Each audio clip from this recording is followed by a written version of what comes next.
بسم الله الرحمن الرحيم.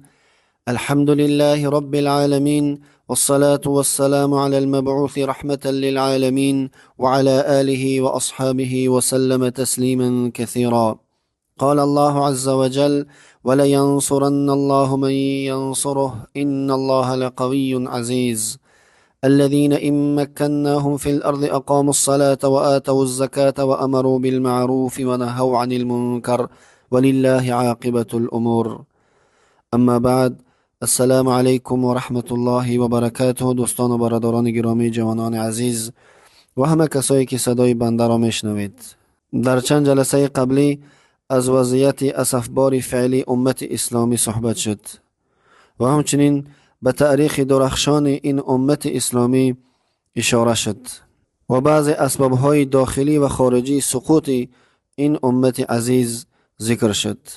برادران و خواهران عزیزم، برادران و خواهران گرامی، امت اسلامی امروز اگر بخواهد از وضعیت ضعف، پراکندگی و سلطه بیگانگان بیرون بیاید و به جایگاه شایسته برسد، باید یک عده شرط ها را رعایت کند.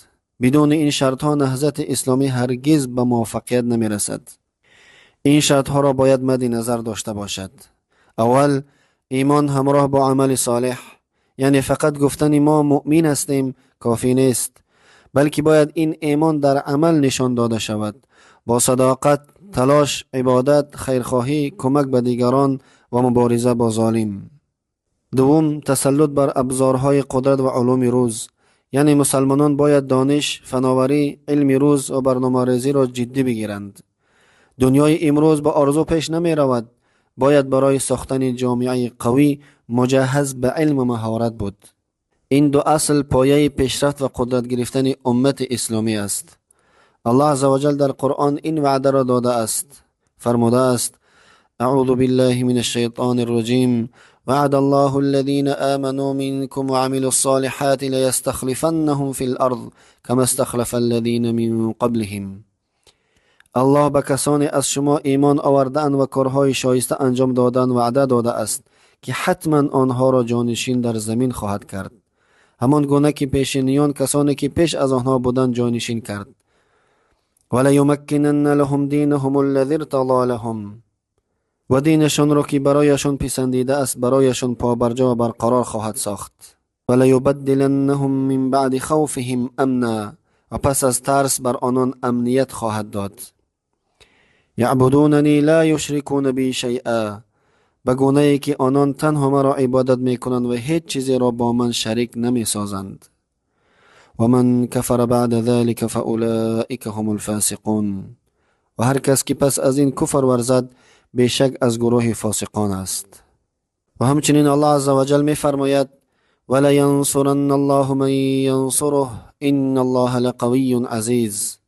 براستی الله کسی را که دین او را یاری کند مدد خواهد کرد. ان الله لقوی عزیز، یقینا الله توانای پیروزمند است.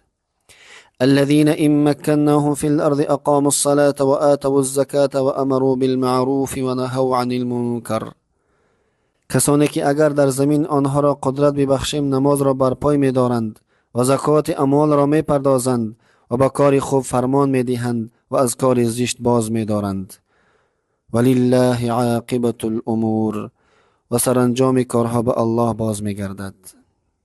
اصحاب یاران بزرگوار پیامبر اکرم صلی الله علیه و سلم این سنت را دریافتند و دانستند که برای از بین بردن باطل و نابودی باطل و بیرون شدن از زیر سلطه نظامهای جاهلی باید امتی به وجود بیاید که دارای راهبری و برنامه‌ریزی و صاحب قدرتی باشد که توسط آن باطل را از بین ببرد و نابود کند. آنها به یقین دانستند که حق به اراده ها و بازوهای نیاز دارد که به وسیله آنها برخیزد و برود و حرکت کند، و به دلهای نیاز دارد که شیفته حق باشند و در راه حق آماده قربانی باشند، و به پیوندهای نیاز دارد که به آنها مرتبط باشد. برادران و خواهران گرامی، از تعلیمات قرآنی ما این را می آموزیم که انسان باید در این زندگی متوجه سه چیز بوده باشد. اول، اصلاح خود یا اصلاح داخلی که شامل تمام اصلاحات می باشد، اعم از اصلاح فردی و اجتماعی. دوم، شناخت هدف با تمام طبیعتش، هدف باید کاملا شناخته شود و واضح و روشن باشد. سوم، قربانی دادن در راه این هدف با تمام انواع قربانی ها. یعنی انسان باید خود را اصلاح کند، خود را بسازد، جامعه خود را بسازد، هدف از زندگی را در این دنیا بشناسد و آماده قربانی در راه این هدف بوده باشد. الله عز و جل فرموده است: یا ایها الذین آمنوا كونوا انصار الله كما قال عیسی بن مریم للحواریین من انصاری الی الله.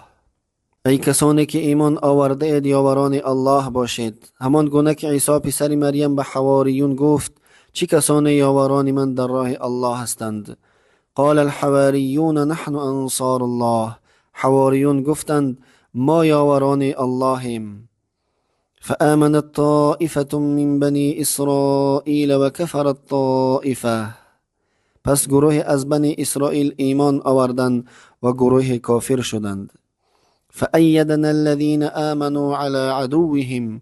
و ما کسانی را که ایمان آوردند در برابر دشمنانشان یاری کردیم. فاصبحوا ظاهرین. پس بر آنان پیروز شدند. پس راه نجات و بیرون شدن از این حالت اسفبار فعلی و دوباره زنده شدن امت اسلامی بازگشت به اسلام و چنگ زدن به تعلیمات زیبای اسلام است. برادران و خواهران گرامی ام، برادران و خواهران دینی ام، پس بیایید از امروز تصمیم بگیریم که هر کدام در حد توان خود یاور دین الله باشیم. با ایمان، با عمل، با علم، با صداقت، با اصلاح خود و جامعه خود نهضت امت اسلامی از ما آغاز می شود.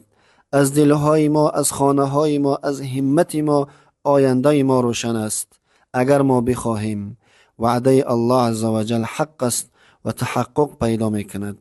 و این جندنا لهم الغالبون. و بیگمان سپاهان ما پیروزند. و آخر دعوانا ان الحمد لله رب العالمین والسلام علیکم ورحمة الله وبركاته.